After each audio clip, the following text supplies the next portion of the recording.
Okay, so this video is going to be a tale of two reviews. There's no doubt about that. I'll keep it spoiler free, but also those of you who have seen it will know exactly what I'm talking about when I'm talking about it. 28 years later, one of the most anticipated movies of the entire year.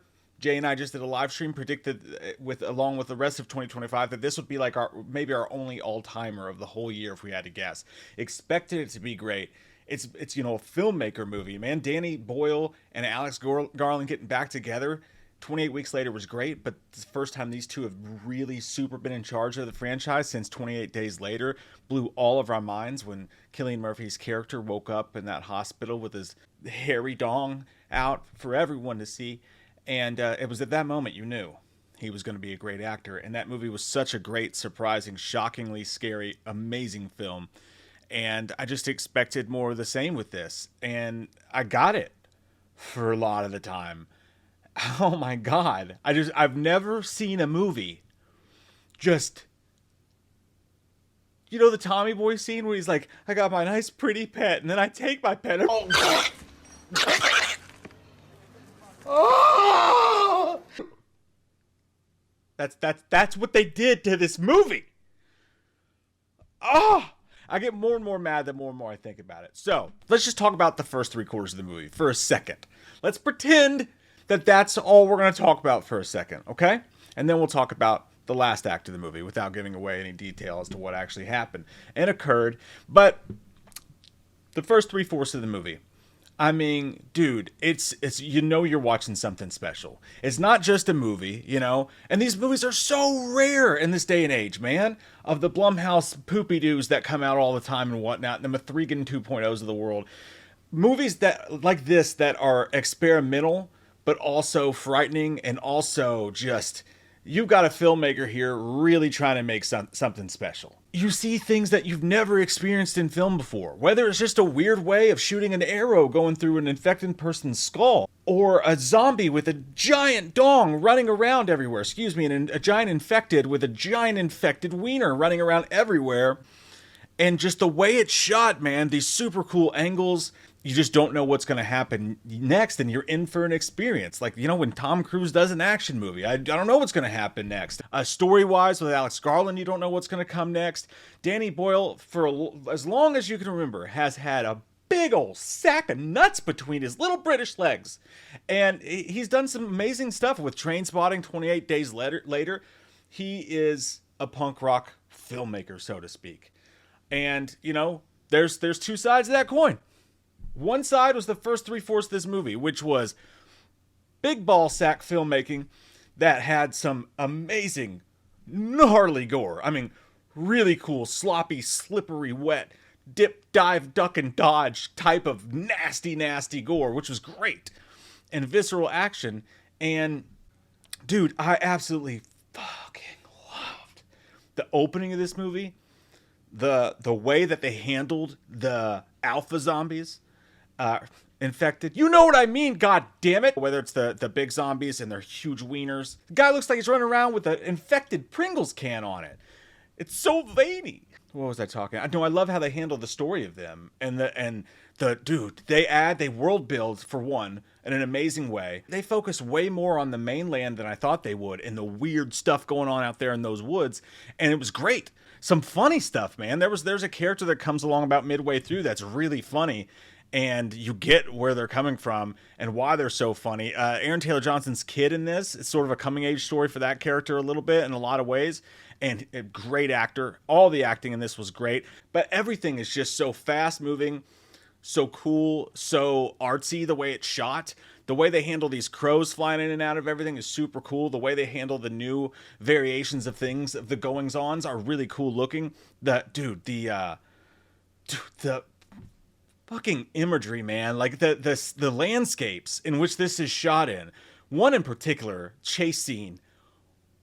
What in the Rainbow Bridge? Fuck, that was so cool. That was one of the coolest scenes I've ever seen in a goddamn movie. And so, heart palpitating too. And it was just stressful. Just, god damn it, I loved it. That is why I love movies, motherfucker. That's why we love movies. Is that kind of just like, I've never seen this before, done to this level, and it's so good. And then the last fucking act comes, right? Slather me in gravy, you dirty old man. It sucks. It fucking sucks. Okay, so first off, at the tip top of the last act, the movie gets very, very emotional, and that's fine. This is not the problem. But the movie does get very, very emotional with some stuff that's going on. There's some characters I thought would be one way that are a different way, but it's super like, I don't want to say Hallmark movie, but like what you would imagine the life of Chuck. I didn't see it, but what you imagine that movie would be like when Tom Hiddleston's dancing all over the place and everyone's talking about how glorious life is. That kind of vibe for a minute there. And it's really well written. It's really heart-wrenching. It's really painful, but you know, it's that kind of thing. And they spend quite a stretch of time on this moment. And you're like, this is really great filmmaking. I also would like to get back to the infected shits in the woods and this cool world building stuff that we were doing. What's going on back here? Like, there's so many things that start and you're like, where's that going to go? And like, it's just, that's going to come, I guess. But, then we go out and things unravel. And, there's just one scene, man. Movie was just fucking wrecked by one scene. Just trying to think of how I can explain this without giving anything away. You know the movie Chappie with like Di Antwoord and how annoying those two fuckers were? And that whole like just absolutely annoying dog shit of characters that they were. There's something that happens here that is literally the end of the movie. And it's on par with that level of annoyance for me. And mix that with fucking what in the Angel Grove fuck ever we were doing here. This is up there with like The Village as far as just angering shit. I don't get as mad about The Village as other people do. This just pisses me off so bad. And the more and more and more I sit on it, and I remember that this is what not only the first two movies led to, not just this movie, but also those first two movies. And we're doing that all of a sudden? What the fuck was that? I'm scared to death that we have to continue down this path now with the next movie. Scared to fucking death. Because I don't want to live in that. I don't want to do it. Danny Boyle, you fucking fuck. You know, so as you were watching it, you're like, wow, I'm actually watching a director who is just not full of his own shit or obsessed with whatever, that is just at the top of his game and kicking ass. And not making it all about him, you know? Not making it, oh, look how fancy I am, great I am, or how, you know, I'm shoving this agenda in your face. None of that. Just awesome filmmaking. And then at the last minute, dude, your hubris just took over, and it was like, I'm too cool for this. I'm going to do this wild, dumb scene, and I'm fucking, what the fucking Karate Kid asshole double flip super crunch fuck was that? I'm mad about it. I am. I hope to God that this is just a skid mark on the underpants of this amazing franchise. And whatever happens at the beginning of the next one, the Bone Temple, cleans this mess up real quick. That fucking sucked, dude. That was trash. If anybody wants to argue with me about this, that's fine. You can have your own opinion or whatever. I still give the movie an 8.5 out of 10. But it was a fucking 10 up until this point. And so, to be fair, 85% of the movie was a fucking perfect 10. That last 15%, it wasn't great for a second, and then you just drove the fucking bus off the cliff, O'Doyle Rules style.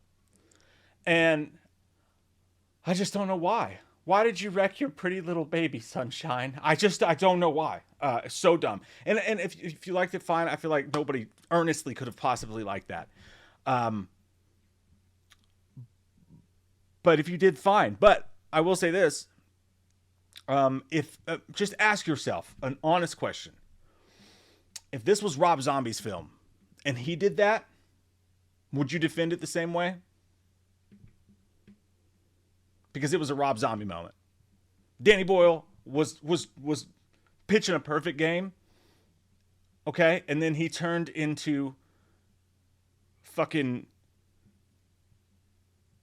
Rob Zombie. Beard and all. Just shitting on stuff. Look how cool I am. I put beard hair in my scrambled eggs because I'm metal. We should put a rape scene in it. And I mean, that's not what happened, but I don't know. I'm at a loss, man. I'm at a loss. I don't know why you just say, this is a really nice cake. I'm going to poop on it right at the very end of it. I will steal on this cake. A goose. I don't get it. Anyways, big time spoiler talk coming Monday night live. Make sure you're subscribed if you're new here and have notifications clicked on, because Jay and I are going to go live with you. And on Monday night, it's going to be all spoilers. We're going to talk about everything that happened. So if you haven't seen it, try to see it before Monday so you can come hang with us and you can scream and we can scream together. Into the void we go.